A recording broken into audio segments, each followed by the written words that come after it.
Mesdames et messieurs, bonsoir et bienvenue à cette session d'information sur la FM Télévision. Nous sommes très heureux de vous savoir nombreux devant vos postes et téléviseurs pour vous informer. Ouvrons cette édition par cette brève de la présidence de la République. Le président de la République a eu un entretien avec le haut-commissaire des Nations Unies aux droits de l'homme, Volker Türk, qui a achevé une mission de 4 jours en République démocratique du Congo. Il a fait part au chef de l'État de sa préoccupation au sujet de la situation humanitaire qui prévaut dans la partie est de la République et a dit qu'il est clair que la communauté internationale doit se mobiliser pour trouver une solution à cela et soutenir la population congolaise. On poursuit cette édition avec l'Assemblée nationale, composition du bureau définitif de l'Assemblée nationale. L'opposition politique n'aura qu'un seul siège sur les 7 que comporte le bureau. Décision prise à la plénière consacrée à l'examen du rapport de la commission paritaire chargée de la répartition des postes tenus le mercredi 17 avril. Fifi Kalumbe pour le compte rendu. Bien que la date de l'élection du bureau définitif de l'Assemblée nationale n'ayant pas encore été connue, la répartition des sièges a quand même eu lieu au cours de la plénière d'hier, dans le cadre de la formation de ce bureau définitif de l'Assemblée nationale de la RDC. L'opposition n'a obtenu uniquement le poste de rapporteur adjoint, tandis que la majorité parlementaire s'est octroyé les principaux postes de direction, incluant celui du président, premier et deuxième vice-président, ainsi que questeur et questeur adjoint. Pour l'opposition, cette distribution des rôles ne résulte pas d'une conciliation entre les forces politiques. Il n'y a pas eu de conciliation entre la majorité et l'opposition, a souligné le député Christian Mwando Ntimba du groupe Ensemble pour la République, tout en soulignant que l'opposition politique avait sollicité les postes de deuxième vice-président traditionnellement alloués à ses membres. Christophe Mbosso, président du bureau d'âge, défend la répartition en argumentant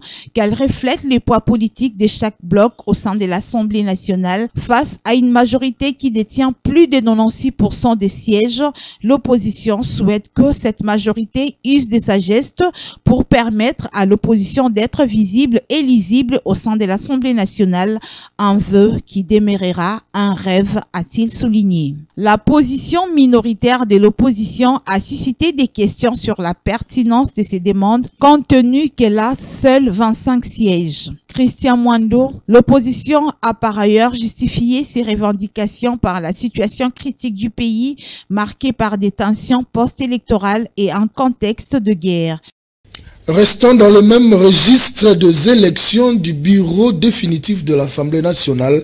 L'opposition politique se retrouve avec un seul poste, allais-je dire, celui de rapporteur adjoint. Christian Mwando, député d'Ensemble, pense qu'il fallait aussi donner les postes de la deuxième vice-présidence à l'opposition. Suivez.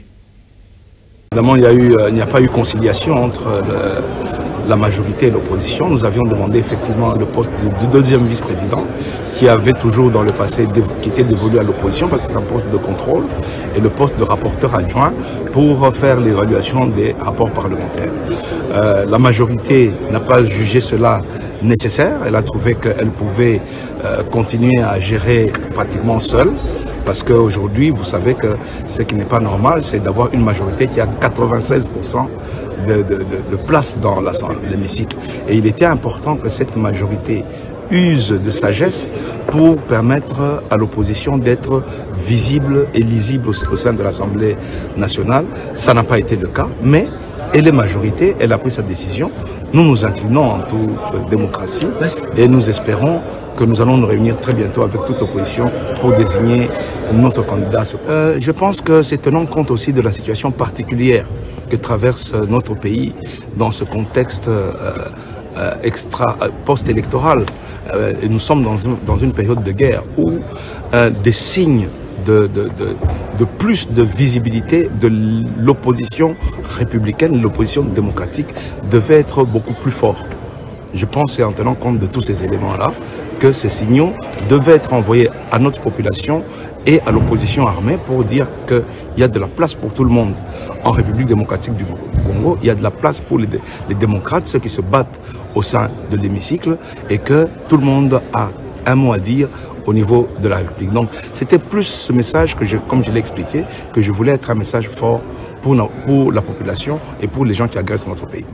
Parlons cette fois-ci des élections de gouverneurs. 31 candidats en lice pour la ville de Kinshasa, dont Ada Bombole, Diomindongala, Lisanga Bonganga, Daniel Bumba, Vidier Chimanga et autres. Les élections se tiendront le 29 avril 2024 en lieu et place de 22 avril comme prévu. Plus de détails dans cet élément. La Commission électorale nationale indépendante a confirmé que les élections pour les postes de gouverneur et vice-gouverneur de province, initialement prévues le 22 avril 2024, se tiendra désormais le 29 avril. Cette annonce intervient après un léger report visant à assurer la préparation complète des processus électoraux. Dans la course à la gouvernance de la ville de Kinshasa, 31 candidats sont en lice représentant un large éventail de partis politiques et d'expériences. Parmi les candidats figure Ada Bombole, président du parti Ensemble Changeons le Congo ECO, et le plus âgé des candidats, Jean-Pierre Lisanga Bonganga, ancien ministre de Relations avec le Parlement, Daniel Bumba, soutenu par l'Union Sacrée et l'UDPS, Vidier Chimanga, ancien conseiller spécial du chef de l'État, Diomindongala, ex-ministre et ancien président de l'ASV Club. Il y a aussi Kevin Bolamba, né en 1992, représente le plus jeune candidat. La campagne électorale se déroulera du 25 au 27 avril, permettant aux candidats de présenter leurs programmes et visions pour le développement de leurs provinces respectives. Les élections seront suivies de la centralisation et de l'annonce des résultats provisoires par la CENI. Réagissant à ce sujet, le président du parti Alliance de valeurs républicaines Aveyron Sigle, Popol Djamani, a donné la voix sur les élections de gouverneurs qui semblent déjà être mal parties avec ces rumeurs de corruption. Selon lui, après tout ce processus électoral, le président de la CENI devra répondre devant la justice pour le non-respect de la loi électorale. On l'écoute. Avant de parler d'abord des élections des gouverneurs, il faut rappeler qu'il y a eu un arrêt de principe où il était interdit le mandat impératif. Aujourd'hui, cette question refait surface où les présidents des partis politiques, des secrétaires généraux des partis politiques veulent imposer leur ticket. Alors que lorsqu'on est député, lorsqu'on est représentant du peuple, on n'appartient plus à une famille politique. Et ça, je me réfère à l'arrêt qui avait permis aux députés nationaux sénateurs de pouvoir quitter le FCC pour embrasser l'Union sacrée. Aujourd'hui, on ne peut plus se le dire car cet arrêt est opposable à tous. En ce qui concerne les élections, mais je suis heureux de constater que la CENI continue à battre de l'aile. Après avoir invalidé injustement certains candidats, aujourd'hui la CENI n'a pas encore déposé les éléments de preuve pour permettre au procureur général de pouvoir poursuivre ses instructions. Et s'il y a corruption, écoutez, la CENI devra encore nous apporter ses preuves parce que j'ai suivi les derniers communiqués du PSG qui demandaient à ce que pendant ces élections, qu'il n'y ait pas des matériels qui puissent avoir des vidéos ou des caméras. Mais je suis content de savoir que nous arrivons à la fin de ce processus et que le président Denis Kadima devra répondre des actes qu'il aurait posés parce que violemment, il a violé intentionnellement la loi électorale. Parlons à présent de la formation du gouvernement. La première ministre Judith Suminwa-Tuluka demande aux responsables de partis politiques d'envoyer 3 noms pour la permettre de faire un choix. Elle exige la présence aussi de femmes. Dani Chamala, analyste politique, reste pessimiste à cette demande car selon lui, les responsables de partis politiques n'obéiront pas à cet ordre. On l'écoute. Je dirais tout simplement que le travail concernant les formats du gouvernement a déjà été fait par le formateur Augustin Kabouya. Et la dame Première ministre est en train de faire maintenant le travail de contacter maintenant les chefs de partis politiques pour dire la qualité des personnes qu'elle doit avoir dans son équipe parce que c'est elle qui est le chef du gouvernement. Demander à ce qu'il y ait les femmes dans chaque liste, c'est quelque chose de bien parce que vous savez que le président de la République a été taxé de celui qui favorise beaucoup plus les femmes à accéder aux postes de responsabilité. La preuve en est que il a nommé Premier ministre une femme. Alors, pour ce qui est de nombre de personnes, ou soit la condition de dire que non, voilà, envoyer les listes, qu'il n'y ait pas de chefs de partis politiques, ce n'est pas la première fois que nous avons entendu cette chanson. Vous vous rappellerez aussi, lors du premier gouvernement de Ilunga Ilunkamba, il était question aussi de ne plus envoyer les noms de chefs de partis politiques, mais au finish, nous avons constaté que ce sont les chefs de partis politiques qui sont revenus aux affaires. Comme la politique congolaise est en train d'être dictée ou en train d'être conduite par les partis politiques, nous finirons toujours par avoir des chefs de partis politiques, parce que vous n'allez pas demander à un parti politique de vous envoyer les noms, alors que le chef de ce parti-là est là, il refuse d'être ministre pour envoyer un membre de son parti. Donc, même si au début, nous pouvons commencer par dire que ce sont des personnes qui ne sont pas des chefs de partis politiques, mais au finish, nous verrons que ce sont eux qui seront aux affaires. Je prends la preuve, nous avons VK qui fut ministre de l'économie, c'est lui le président de l'UNC. Je prends l'exemple de Jean-Pierre Bemba qui est à la défense, c'est lui le président du MLC. Je peux parler de Bahachi Lukwebo, je peux parler de Mbosso. Vous voyez que tous ceux qui sont en train de gérer la République, ce sont des présidents des partis politiques. Et vous comprendrez aussi que même en 2018, c'est lui qui est président de la République, qui a gagné les élections en 2018, était le président de l'IDPS. Donc, ce sont des partis politiques qui gèrent la politique de la République démocratique du Congo. Mais c'est quelque chose qu'il faut changer, mais ce n'est pas de cette façon, il faut essayer de faire ça autrement. Dans un autre registre, la candidate gouverneur de la province du Haut-Katanga, Josiane Maloba, a effectué une visite de courtoisie au siège de la Fondation Maloa. Elle a été reçue par le président de la Fondation, Maître Maloa Billy Cléophas. Les deux personnalités ont évoqué les questions importantes pour le développement de la République démocratique du Congo. Ruth Dinanzei et Torres Atibou.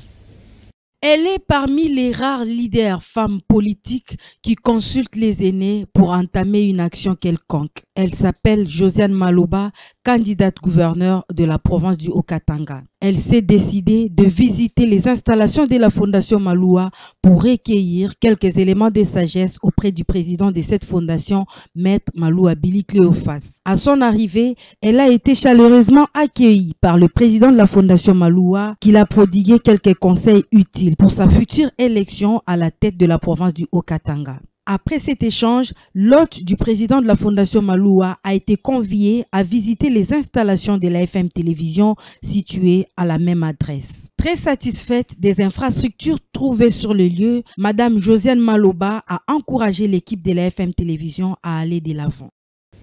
Les sinistrés de la crue du fleuve Congo ont également été reçus par le président de la Fondation Maloa dans le cadre d'une visite de courtoisie. Ces sinistrés habitant les quartiers Yaoundé ont lancé un cri de secours aux autorités pour un soutien en leur faveur.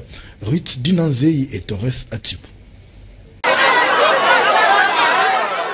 Mobilisés comme un seul homme, ces sinistrés de la crue du fleuve Congo sont venus faire part de leur souffrance au président de la Fondation Maloa, Maître Maloa Billy Cléophas. À la tête de cette forte délégation, le chef de la localité du quartier Yaoundé, un quartier situé à Kingabwa Grand Monde dans la commune de Limete. Dès leur arrivée au siège de la Fondation Maloa, situé sur l'avenue Saint-Christophe numéro 1429 au quartier Funa dans la commune de Limete, cette foule en liesse constituée des personnes de toutes les tranches d'âge a constitué une délégation reçue sans audience par Maître Maloa Billy Cléophas qui, après les avoir entendus attentivement, a fait un état des lieux des quelques dons déjà recueillis en réponse des messages SOS lancés à la FM Télévision par les différentes personnalités. Merci Nano. Eloko bouti kosala eza esengote po na biso. Eza eloko toki kosepela nango te na sens ya batubaya babetela ka biso maboko biso toza ba député te. Toza koluka pe ki député te. O tosalaka ezali don, ezali passion. Eza eloko nzambe atia na mutema na biso. Eza eloko nzambe asala biso ndenge wana. Ata tosungaka elinga koloba te ke toza na ba million te. Mwa muke oyo bomonaka tubimisaka ezalaka peut-être nde muke oyo kaka toza nango. Likama oyo ekomelaki biso na Kingabwa mobimba. eza likambo oyo biso pe na vie na biso tosi tokutana na yango.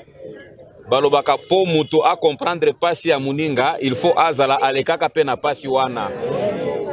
Très satisfaite des informations recueillies sur place, la délégation a visité l'entrepôt de la Fondation Maloua où sont gardés tous les dons recueillis. Totalaki bandeko nini bakoki kosunga biso, tolukaki, tomonaki bato misu te kaka Fondation Maloua mutu eko kotala biso.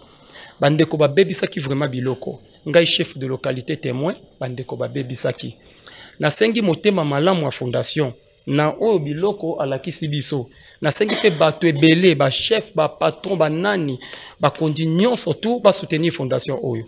Ba koka koeko bakisa sou maboko pour Fondation azana chaque jebele. Après cette séance de restitution, cette marée humaine a ovationné le président de la Fondation Maloua pour sa volonté d'aider les vulnérables. Bouclons cette édition par cet élément de sport, championnat national, on en parle. Encore un rappel à l'ordre du président de la COGES, la commission de gestion de la Linafoot, Maître Bosco Mouéou, insiste sur l'application de 17 lois du jeu par les arbitres car tout gagnant doit mériter sur terrain.